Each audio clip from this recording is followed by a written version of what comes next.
ఉమ్మడి ఆంధ్రప్రదేశ్కు ఆఖరి ముఖ్యమంత్రిని అందించిన నియోజకవర్గం అది.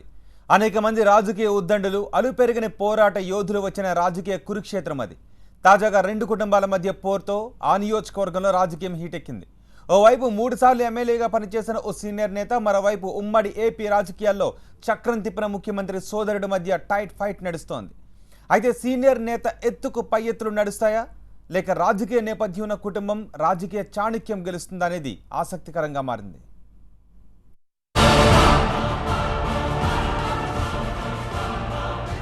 చిత్తూరు జిల్లా పీలేరు నియోజకవర్గంలో నల్లారి చింతల కుటుంబాలు బరులు నిల్చున్నాయి.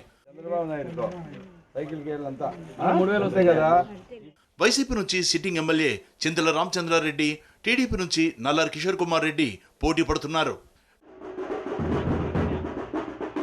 పీలేరు, కలికిరి, కలకడ, కేవీపల్లి, గుర్రంకొండ, వాల్మీకిపురం ఇలా 6 మండలాల పీలేరు నియోజకవర్గంలో గెలుపు కోసం నల్లారి చింతల కుటుంబాలు నువ్వా నేనా అంటున్నాయి.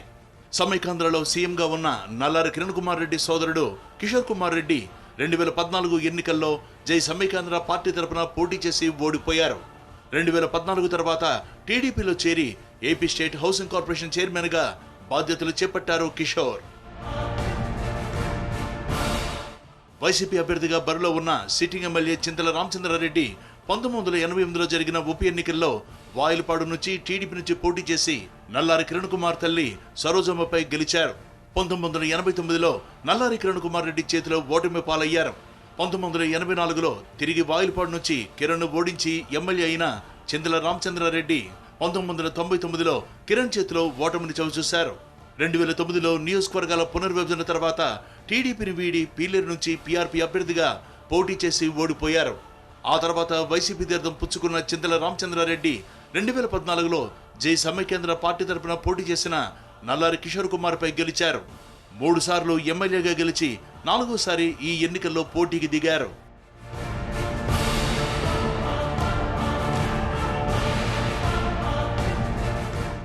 పీలేరులో వైసీపీ, టీడీపీలు రెండూ బలంగా ఉన్నాయి.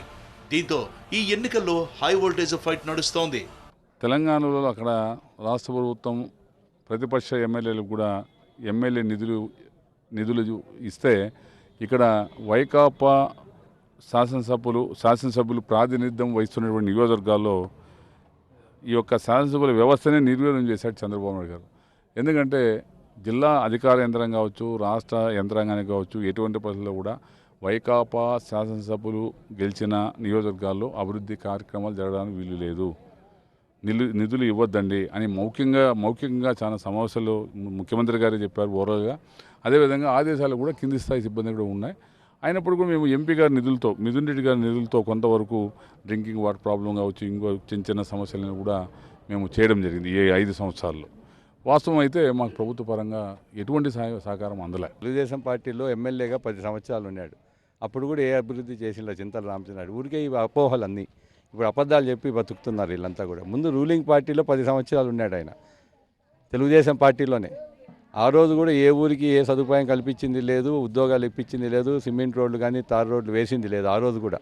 అవన్నీ కూడా ఈరోజు ఫెయిల్యూర్ను కప్పిపుచ్చుకునేదానికి అధికారం లేదని చెప్పుకుంటున్నారు. అంతో అభివృద్ధి ఏదైనా చేసింటే, ఏదైనా రోడ్లు కానీ ఇంకోటి ఏదైనా చేసింటే కిరణ్ కుమార్ రెడ్డి చేసినాడు. కానీ కొంతవరకు కిషోర్ కుమార్ రెడ్డి ఏమీ చేయలేదు ఈ నియోజకవర్గం. ఆయన చేసింది ఏమీ లేదు, ఆయన కాంట్రిబ్యూషన్ ఏమీ లేదు. వారన్న ముఖ్యమంత్రిగా చేసినది కానీ ఈయన హౌసింగ్ బోర్డు చైర్మన్గా ఏం చేసినాడు చెప్పండి. ఆయన ఇచ్చిన ఇండ్లు కూడా ఈ రోజు బిల్లులు కాల, పునాదుల వరకే నిలిచిపోయాయి. దానికి కూడా మరి పూర్తిగా ఆ ఇండ్లు కూడా అది ఆ లబ్ధిదారులు లంచాలు ఇచ్చి చాలా ఇబ్బందులు పడి ఆ ఇండ్లు పునాదులు వేసుకుంటే ఈ రోజు కూడా బిల్లులు లేవు. మరి ఆయన దాదాపు ఈ అధికార ప్రభుత్వంలో అధికార పార్టీలు చేరి దాదాపు 1.5 సంవత్సరం అయింది. మరి ఆయన ఏం చేశాడు? ప్రతిపక్ష పార్టీ మీద దుమ్మెత్తిపోయడం తప్పితే, నోరు బారేసుకోవడం తప్పితే ఆయన చేసిన అభివృద్ధి కార్యక్రమం ఏమో చెప్పండి. మా తండ్రి గారి కాలం నుంచి 50 సంవత్సరాలు చేసిన అభివృద్ధి, మరియు ప్రతి అభివృద్ధిలో మా నాయకుల పాత్ర ఉంది గ్రామాల్లో. ఎందుకంటే వాళ్ళకి ఏం కావాలని గ్రామ నాయకులు మా దగ్గరికి వచ్చి చెప్తేనే నేను హైదరాబాద్కు పోయి ఆ రోజు అన్నం ఉండేటప్పుడు నేను నా కష్టంతో అభివృద్ధి అంతా జరిగింది. ఒక పని జరగాలంటే అందరి పాత్ర ఉంది దాంట్లో. ఒక 3 స్టేజెస్ ఉంటుంది అభివృద్ధి జరగాలంటే. గ్రామస్థాయి నాయకులకు అక్కర ఉండాలి ఆ ఊరిపైన, మళ్ళీ నా దగ్గరికి వచ్చిన తర్వాత నాకు ఇంట్రెస్ట్ ఉండాలా, నాకు ఇంట్రెస్ట్ ఉండి మళ్ళీ నేను తీసుకొని పోయి హైదరాబాద్లో చేపిస్తే నీ పనులన్నీ జరిగినాయి. నిధులు ప్రాజెక్టులో హంద్రీనేవా తెచ్చినాడు. హంద్రీనేవా కుప్పం పోతుంది. ఒక్క మాట మాట్లాడాలి ఆయన, నోటు తెరలే. మదనపల్లి నుంచి పుంగునూరు నుంచి కుప్పం తీసుకుపోయినాడు. పక్కన పీలేరు నియోజకవర్గం ఉంది, ఆయన ఏం కనీసం దాని మీద స్పందనలే. అదేవిధంగా వారి అన్న కిరణ్ కుమార్ రెడ్డి ఉన్నప్పుడు ఇక్కడ అడవిపల్లి ప్రాజెక్టు నుంచి చిత్తూరు పట్టణానికి నీళ్ళు తీసుకొని పోతున్నారు. పైప్ లైన్ 350 కోట్లు పైప్ లైన్ శాంక్షన్ చేశారు. దాంట్లో డబ్బులు వస్తాయని, లంచాలు వస్తాయని చెప్పి ఆ రోజు కిషోర్ కుమార్ రెడ్డి ప్రభుత్వం మీద ఒత్తిడి చేసి వాళ్ళ అన్న ముఖ్యమంత్రిగా ఉన్నప్పుడు ఇక్కడ పైప్ లైన్ శాంక్షన్ చేయించి ఈ నియోజకవర్గానికి నీళ్ళు ఇవ్వకుండా, ఈ మండలానికి నీళ్ళు ఇవ్వకుండా ఈ అడవిపల్లి ప్రాజెక్ట్ నుంచి చిత్తూరుకు తీసుకుపోతున్నారు. ఏమన్నా సహేతుకమా? అది సబబా అని చెప్పి కూడా నేను అడుగుతున్నాను. హంద్రీనేవా శాంక్షన్ చేయించింది మేము. మా కాన్స్టిట్యున్సీలో 170,000 ఎకరాలు సాగుదల వస్తే జిల్లాలో మా కాన్స్టిట్యున్సీని 75,000 ఎకరాలు. మీకు తెలియని విషయం, వీళ్ళు ఎవరికి తెలియదు అసలు. 50% పైన మా కాన్స్టిట్యున్సీ సాగుదల.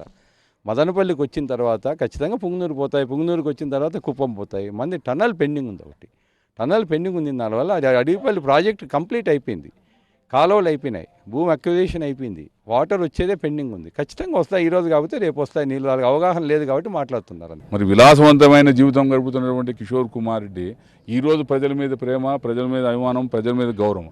నీకు నిజంగా ప్రజల మీద విశ్వాసం ఉంటే, నమ్మకం ఉంటే, గౌరవం ఉంటే నువ్వు తెలంగాణలో హైదరాబాద్లో 50 కోట్లు ఇల్లు కట్టుకున్నావు. హైదరాబాద్ నడిబొడ్డులో. నేను నివాసం ఉండేది పీలేరు నియోజకవర్గంలో వాయిల్పాడులో. నేను ఇప్పుడు 3 సార్లు శాసనసభ్యుడిగా పనిచేసిన, 7వ నామినేషన్ వేసిన. నా మాది నువ్వు స్థానికంగా ఉంటావని, ప్రజలకు అందుబాటులో ఉంటావని అడుగుతున్నాను ఆయన. నీకు ఎన్నికలు వస్తే ప్రజలు గుర్తొస్తుంది, ఎన్నికలు వస్తే నువ్వు ఇక్కడ 10 రోజుల పాటు నివాసం ఉంటావు, ఎన్నికలు అయిపోతేనే తిరుగుటప్ప. లోకల్ నాన్ లోకల్ నాకు అర్థం నాకు తెలియదు. ఆయన ఏమైనా ఎక్కువ చదువుకున్నాడేమో. దోరకనాథ్ రెడ్డి ఏ ఊరని తమ్మలపల్లిలో నిలబడినాడు. ఇప్పుడు ఆయన లోకలా? మా సొంతూరు కలికిరి. మేము చిన్నప్పటి నుంచి పెరిగింది కలికిరి. రాజకీయాలు 30 సంవత్సరాల నుంచి కలికిరిలో ఉన్నా. నేను ఏ సమస్య వచ్చినా నేను అందుబాటులో ఉన్నా. ఇప్పుడు వాళ్ళు చేతగాక అభివృద్ధి చేయలేక ఇంత అభివృద్ధి చేసిన వాళ్ళు మేము లోకల్ కాదు, వాళ్ళు నాన్ లోకల్, అది ఎట్లా నాకు తెలియదు. అభ్యర్థుల బలాలు బలహీనతలను పరిశీలిస్తే చింతల రామచంద్రారెడ్డి సిట్టింగ్ ఎమ్మెల్యేగా ప్రజల్లో ఉండటం, సొంత మండలం వాల్మీకిపురంలో ఆయనకు బలమైన క్యాడర్ ఉండడం ప్లస్ పాయింట్గా మారాయి. టీడీపీ సర్కారు చేపట్టిన అభివృద్ధి, సంక్షేమాన్ని నల్లారి కిషోర్ కుమార్ రెడ్డి ప్రధాన అస్త్రాలుగా వాడుకుంటున్నారు. అటు సిట్టింగ్ ఎమ్మెల్యేగా ఉన్న నియోజకవర్గం అభివృద్ధిలో వెనుకబడ్డం రామచంద్రారెడ్డికి మైనస్గా మారాయి. రాజకీయ నేపథ్యం ఉన్న కుటుంబమైన చాలా కాలంగా అధికారానికి దూరంగా ఉండడం కిషోర్ కుమార్ను కలవరపెడుతోంది. పీలేరు నియోజకవర్గంలో చాలా సమస్యలు పెండింగ్లో ఉన్నాయి. అయితే జరిగిన కాస్త అభివృద్ధి కూడా టీడీపీతోనే జరిగిందని కొందరు చెబుతుంటే వైసీపీతోనే జరిగిందంటున్నారు మరికొందరు. ఓవైపు 3 సార్లు ఎమ్మెల్యేగా పనిచేసిన రామచంద్రారెడ్డి అనుభవం, మరోవైపు రాష్ట్ర రాజకీయాల్లో చక్కన తిప్పిన నల్లారి కుటుంబం నుంచి వచ్చిన కిషోర్ కుమార్ రాజకీయ చాణక్యం నేపథ్యంలో ఇద్దరి మధ్య పోటీ హోరాహోరీగా కొనసాగుతోంది. మొత్తానికి పీలేరులో గత ఎన్నికల ఫలితమే రిపీట్ అవుతుందా, లేక సంచలనం నమోదవుతుందా అనేది ఆసక్తికరంగా మారింది.